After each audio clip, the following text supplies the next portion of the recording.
agrario, inmobiliario y minero, inició una ofensiva contra las tierras ejidales, que produjo, desde entonces, un progresivo empobrecimiento y marginación de la población rural. Algunos estudiosos sugieren que el principal interés de Salinas no era privatizar las tierras ejidales, sino preparar el camino para la reforma energética, y que las empresas mineras y petroleras pudieran entrar en tierras ejidales y explotar los recursos. Otro tema prioritario del programa neoliberal de Salinas fue la liberación comercial. Su gobierno se sumó a la iniciativa del presidente George Bush para formar un bloque comercial estadounidense que pudiera competir con la Comunidad Económica Europea. La idea era construir el Tratado de Libre Comercio de América del Norte, el TLCAN, integrado por Estados Unidos, Canadá y México, que entró en vigor el 1 de enero de 1994. Para adecuar nuestra economía a este cambio, Salinas aceleró la reducción de tarifas o aranceles y de los reglamentos del gobierno en materia de tecnología y de inversión extranjera, lo que permitió que los capitales foráneos participaran hasta en 100% en muchos sectores. Con una nueva política industrial, el gobierno aumentó la producción manufacturera y diversificó las exportaciones, lo que dejó de lado a los sectores tradicionales y poco competitivos. Solo las empresas más competitivas debían sobrevivir. Las que no lo fueran debían desaparecer. Esa era una de las premisas del credo neoliberal. Esto dejó abandonados a su suerte a miles de pequeños y medianos productores mexicanos, que no podían competir con empresas extranjeras más grandes y que contaban con muchos más apoyos de sus gobiernos que los que ellos obtenían del gobierno mexicano. Llegó mucha inversión extranjera que se concentró en exportar. Se duplicaron las importaciones, sin importar cómo aumentaba el déficit comercial, es decir, la diferencia negativa entre lo que un país vende al exterior y lo que ese mismo país compra a otros países.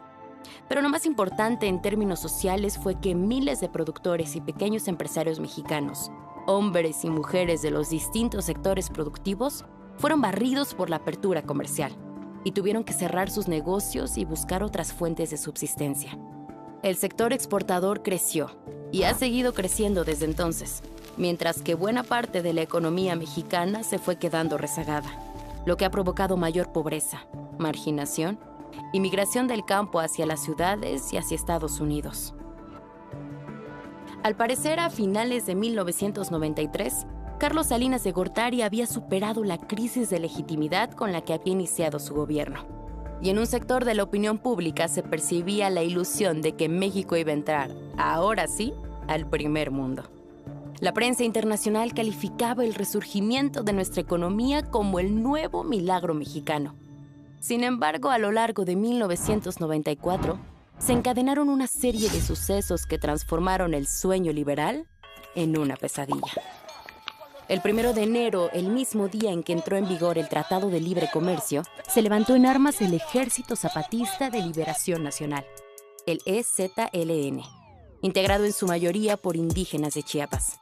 Si de la tierra somos, libres o esclavos somos. Cuando vivimos, es la tierra nuestro alimento, y cuando morimos, alimentamos nosotros a la tierra.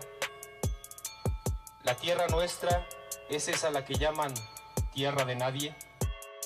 De manera más que simbólica, el México profundo, el México de los pueblos indígenas olvidados, surgió con la fuerza de un terremoto para mostrar, ante los ojos de México y el mundo, su rechazo al modelo económico neoliberal, al Tratado de Libre Comercio y al antidemocrático sistema político. La reacción inicial del gobierno de Salinas fue aplastar la insurgencia zapatista, como habían hecho antes con tantas protestas y luchas populares. Pero esta vez no lo pudo hacer.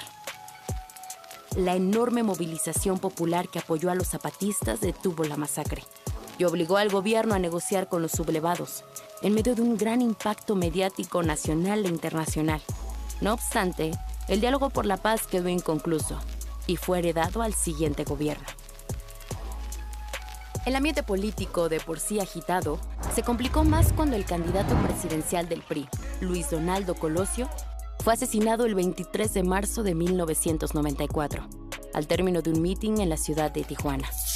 Ernesto Zedillo, jefe de la campaña de Colosio, fue designado como el candidato sustituto.